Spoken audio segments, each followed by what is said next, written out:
শিথিলতা মানে ঠান্ডা, দুর্বল, বিশেষ সময়, হ্যাঁ, যখন স্ত্রীর কাছে যাবে দেখা যায় যে ওই সময়টা একবারই কোনো কাজের না, অকেজ, একদম দুর্বল ঠান্ডা একটা অবস্থার মধ্যে আছে, মাঝে মাঝে নিজেকে পুরুষ মানুষও মনে হয় না, এরকম পরিস্থিতি যদি হয় তাহলে কিন্তু আয়ুর্বেদিকের অনেকগুলো ওষুধ আছে যে ওষুধগুলো আপনার শিথিলতা থেকে দূর করতে পারে এবং আপনাকে পরিপূর্ণ শক্তিশালী একজন পুরুষ মানুষ বানাতে পারে।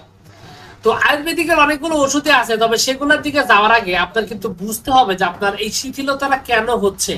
এই কারণগুলো যদি থাকে তাহলে কারণগুলো অবশ্যই আপনাকে উদ্ঘাটন করতে হবে, তারপরে সেইটার উপর নির্ভর করে যদি সঠিক চিকিৎসা আপনি নেন তাহলে কিন্তু আপনি মুক্তি পাবেন, অন্যথায় কিন্তু এখানে মুক্তি পাওয়ার কোনো সুযোগ নাই। তো যাই হোক, এই যে শিথিলতার যে বিষয়টি আছে এটা যদি বলা হয়, সর্বপ্রথম যে ওষুধের ব্যাপারে আগে কারণটা বলা যায়, সেটার প্রথম কারণ সেটা হলো আপনার যারা অস্বাভাবিক অতিমাত্রায় মাস্টারবেশন বা হস্তমৈথুন করেন প্রচুর পরিমাণে, তাদের ক্ষেত্রে সাধারণত দেখা যায় যে এটা শিথিলতা আসে, বাঁকা তেরা, দুর্বল, ছোট, এই ধরনের একটা অবস্থা চলে আসে। এছাড়া যদি কারো ডায়াবেটিক্স এর সমস্যা থাকে দীর্ঘদিন, বিশেষ করে আপনার একটু পুরাতন ডায়াবেটিক্স, তাদের ক্ষেত্রেও কিন্তু একেবারে মানে ডাউন হয়ে যায়, কার্যকরিতা একবারই থাকে না, মানে পুরুষত্বের বিষয়টা একবারে মানে নীল পর্যায়ে চলে যায়। এছাড়াও অনেক ক্ষেত্রে দেখা যায় যে আপনার আপনার যারা মানে উচ্চ রক্তচাপ, মানে আপনার প্রেসারের ওষুধ মানে খেতে হয়, নিয়মিত প্রেসারের ওষুধ খেতে হয়, এই লক্ষণ যদি থাকে তাহলে কিন্তু আপনার এই শিথিলতা হবে এবং লিঙ্গ শিথিলতার একটা বড় একটা কারণ। এছাড়াও আপনার আরো কিছু বিষয় আছে, মানসিক চাপ, অতিরিক্ত পরিশ্রম, কষ্ট, এই সমস্ত কারণে হতে পারে।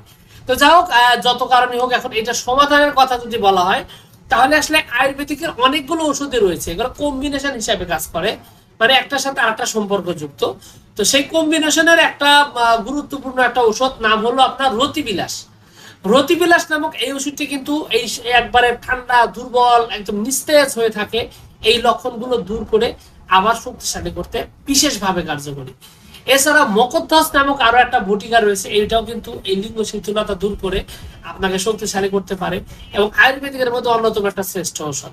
তবে কামিনী বিদ্যামানের কথা একটু আলাদাভাবে বলতে হয়, কারণ এই ওষুধটি ব্যবহৃত হয় অসহায় পুরুষের জন্য, যারা একেবারে অসহায়, তাদের কোনো মানে কোনো অবস্থাতে বের হয়ে আসতে পারতেছে না, তাদের ক্ষেত্রে কিন্তু এটা ব্যবহৃত হয়।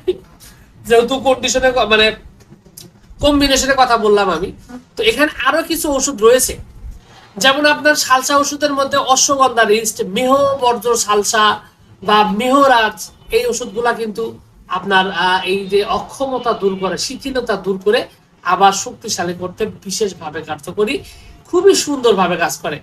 এছাড়াও কিন্তু আপনার আপনার শুক্র সঞ্জীবনী হালুয়া রয়েছে, আপনার তারপর শ্রীগোপাল তোল রয়েছে, হ্যাঁ, তারপরে আপনার কামেশ্বর মোদক রয়েছে। কামেশ্বর মোদক কিন্তু এটার জন্য বলা চলে যে একটা মানে অদ্বিতীয় মহা ঔষধ, খুবই ভালোভাবে কাজ করে। তো এছাড়া আরো বেশ কিছু ঔষধ রয়েছে যে ওষুধগুলো আপনার এই শিথিলতা, লিঙ্গের শিথিলতা দূর করে আপনাকে অত্যন্ত শক্তিশালী, খুবই কার্যকরী একটা ভালো একটা অবস্থানের মধ্যে নিয়ে যেতে সক্ষম, এবং বলতে পারেন যে আপনার জন্য এক একটা টনিক হিসাবে কাজ করবে।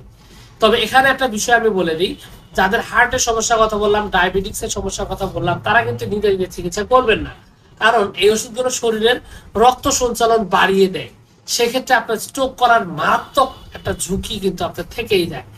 তো এই জন্য উচিত হবে আপনার একজন অভিজ্ঞ আয়ুর্বেদিক ডাক্তারের সাথে কথা বলা, আপনার রোগের ব্যাপারে ডিটেলস বর্ণনা দিয়ে, রোগের অবস্থা সম্পর্কে বিস্তারিত বর্ণনা দিয়ে, তারপরে যদি আপনি সঠিকভাবে সেবন করেন তাহলে আপনার এই সমস্যা থেকে খুবই ভালোভাবে সমাধান পাবেন এবং স্থায়ী একটা মুক্তি পাবেন।